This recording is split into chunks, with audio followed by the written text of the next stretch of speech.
nee na nga préparé wu à subir la loi des idiots te moom mooy dëgg waaw tous les actes qu'on pose c'est des actes politiques yéen ku leen gën a politique ah tout le monde est politique kooku nag gis nga dañ ko doon wax pour écarter certains intellectuels dégg nga ci débat politique bi dégg nga certaines personnalités ah ñoom ñi nekk ci politique ñoo ko tilimal dégg nga salteel ko ba nga xam ne ah pour sax dàq ñi nga xam ne am nañu un tant soit peu de crédibilité pour mën a wax ci seen dëkk loolu nag moo war a jeex tey man quand je vous regarde je vois mes enfants je vois samay jarbaat mais je dis que il est temps que man dégg nga li ma subir de 1960 à maintenant que samay doom yi bañ ko subir aujourd'hui soo gisee effervescence politique bi les personnes de valeur ñu bëri jóg commencé wax man ñaanuma yàlla doon ministre ñaanuma yàlla leneen ñaanuma yàlla liggéey ci état ñaanuma yàlla am ci 1000 francs dégg nga parce que li may am maa ngi koy am sans l'état je n'en ai pas besoin comme ak samay morom ak ñeneen ak ñeneen ak ñeneen mais ce qui nous intéresse mooy que on ne peut plus être les derniers barbares sur terre c'est comme ça que je le dis waaw c'est de la barbarie dégg nga ce qui se passe en Afrique comment est-ce possible que ñu mën a dëkk ci dëkk yu mel nii que tu élises quelqu'un fal nit président de la République muy def lu ko neex di la ko nëbb sa alal mu la koy nëbb quand il signe il te le cache quand tu lui demandes des comptes ñu traduire le devant la justice kooku c'est quel état façon ngi bon yooyu que des gens puissent engager la responsabilité de tout un peuple l'avenir de tous les enfants dégg nga di signer contrat boo xam ne boo ko signé ba noppi dégg nga aras sax day yëngu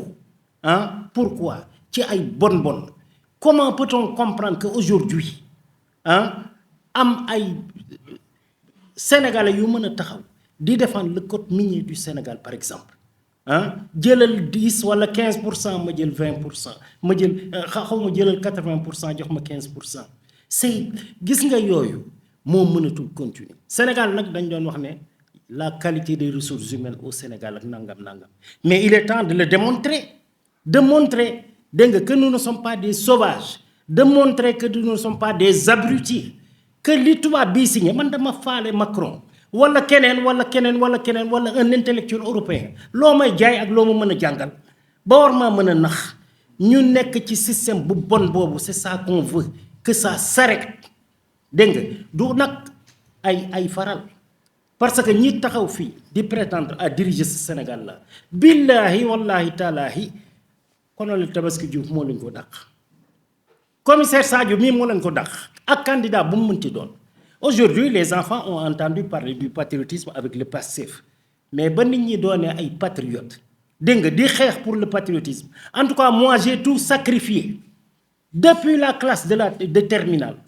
bi may def terminale j'étais premier à la seconde première terminale j'ai pris le prix au concours général ñu xañ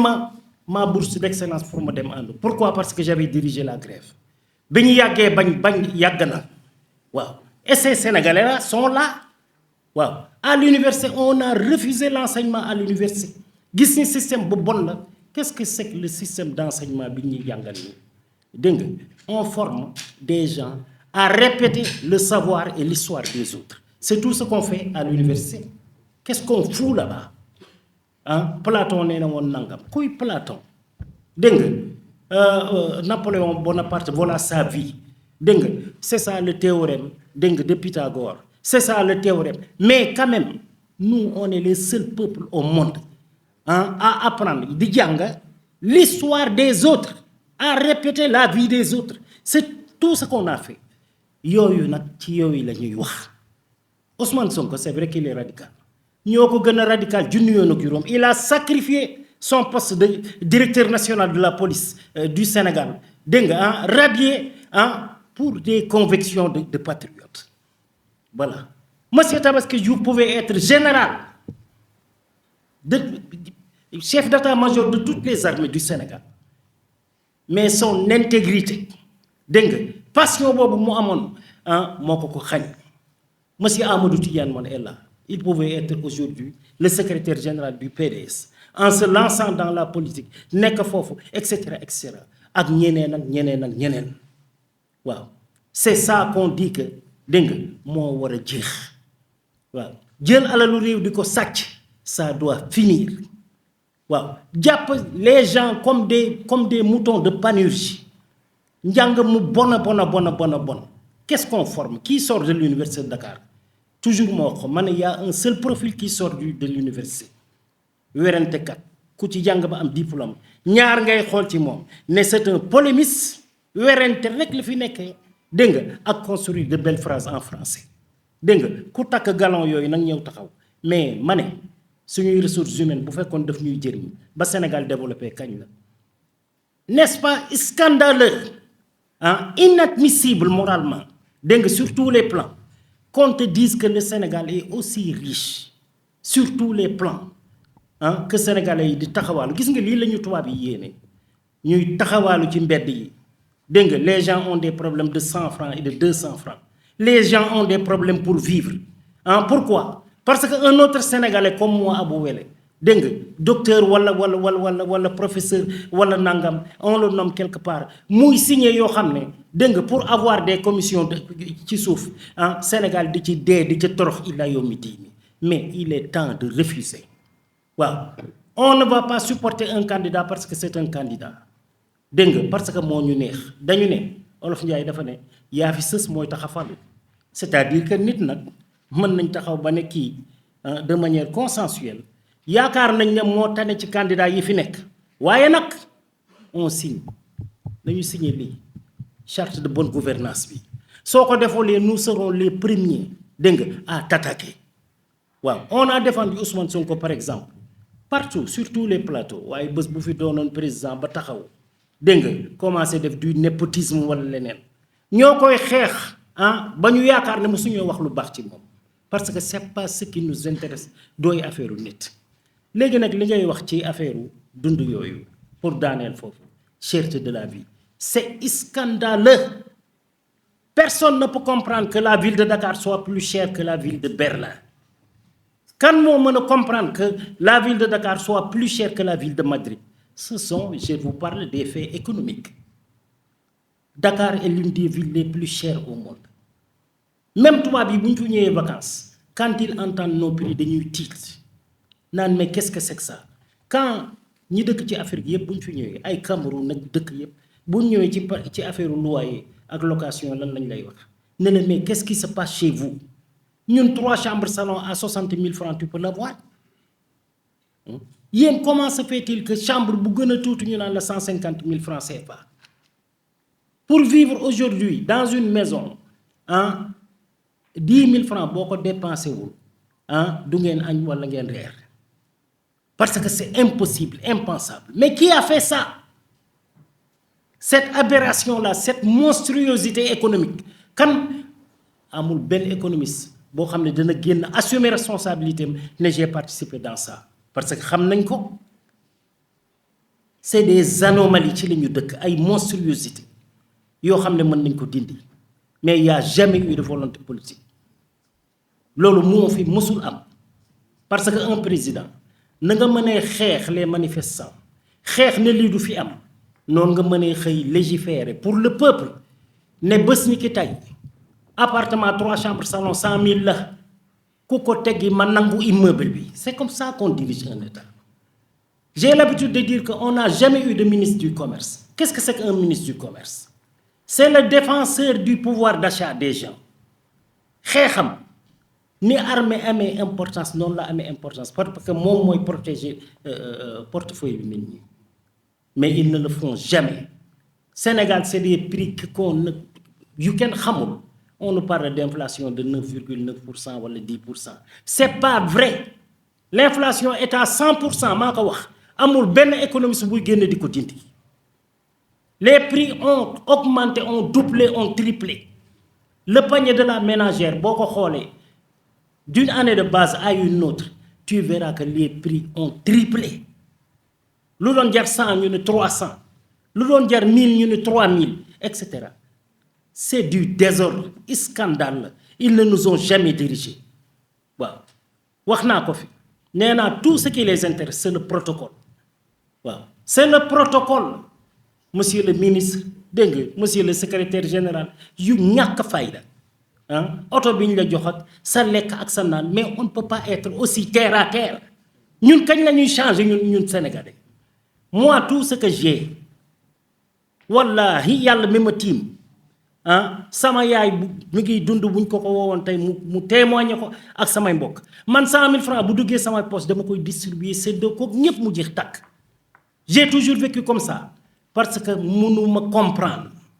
dégg nga ngay fanaanoo 10 000 francs moo am ñoo xam ne ñu ngi torox ci sa dëkk quand on te confie un état dañ la confier des vies mais ngeen jiital seen luxe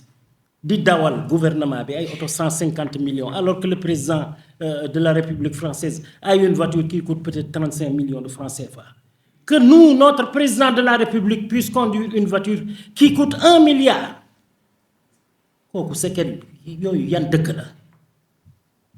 Que notre président de la République soit mieux payé que Joe Biden, que le président de la France. Président de la France, parce qu'il a 11 500 000. Mais, sur une institution, une grande ay 40 millions la ñuy fayu par mois. Joe Biden ne verra jamais autant d'argent dégg nga ah comme les fonds spéciaux yi ñuy jox suñuy présidents yi musul gis xaalis yooyu du ko gis illa yow mi diini parce que c'est des pays organisés waaw li fi am c'est du n'importe quoi na ñëpp jóg wax ko waaw dund bi du changer parce que xam nga pour combattre l'inflation ban instrument moo ci gën a parfait pour combattre l'inflation, c'est augmenter la production. En augmentant et en diversifiant la production, l'inflation day wàññeeku. Parce que xam nga quand il y a une rareté de produits, su fekkee dañoo xaw a raar mu am monopole yoo xam ne ñoo fi taxaw téye ko toujours ñoom prix yu leen neex ñu fixé ko mais bu ñu diversifier production yokk production c'est que ce qu'on fait dans les économies organisées soo ko defee rek prix yu commencé wàcc parce qu'il y a une plus grande concurrence une plus grande compétition dans nos pays ah ana fu ñu yokkee production on ne produit même pas dégg nga ce qu'on mange yéen ñëpp ngeen baal ma ak waxoon naa ko ci débat bale fëgg jaay ngeen sol. C'est la réalité sénégalaise aujourd'hui. Fëgg jaay moom la ñëpp di sol friperie parce que amoo sax beneen choix foo koy jëndee amul yëre yu bees kan moo ko mën a jënd c'est une toute petite classe de Sénégalais. On ne peut même pas produire pour sol suñu bopp ah on vient on nous jàpp suñu xaalis yëpp yàq ko dégg nga ci ay kii de prestige BRT bu bees bi laajal ñëpp. bu ñu ko defoon comme VDN moo gën junni yoon ak juróom waaye li ñu indilee ay arrêt bus ak dégg nga fii mooy terminus bis beeg fii la ñuy kii dagg tali bi ci digg bi et cetera parce que c'est des gens qui agissent comme ils veulent. Tu demanderas le prix dégg nga de 350 milliards peut-être que tu vas arriver à 400 milliards. Qu'est-ce que ça veut dire? Les gens qui sont impardonnables ñii ñëw nag na ngeen déglu yéen campagne électorale ils ont commencé du yéen a gis programme yi. amul kenn ku ci wax sur la fonction présidentielle naka lañ koy arrêter dindi les prérogatives yi président de la République am kooku nag mooy seen candidat ki naan bés bu ma ñëwee j'ai vu ma première réforme mooy président saa yu jalgatee ñu destituer ko ci saa si tëj ko kaso ana candidat boobu gis dëkk gum ngeen ko su ma ñëwee les fonds spéciaux dama koy jël sànni ca trésor mu dellu ci peuple ba je n'en ai pas besoin di ngeen ko dégg déggu leen yooyu yëpp tout le monde parle c'est comme dans la périphérie di naxaate dégg nga naa fi def nangam on a entendu aussi dégg nga déplacer capitale on parle de décentralisation tu as 14 régions et 45 départements dégg nga à développer nga naan damay créer waat bu bees c'est de l'aberration waaw mais nag lii moo yàgg Sénégal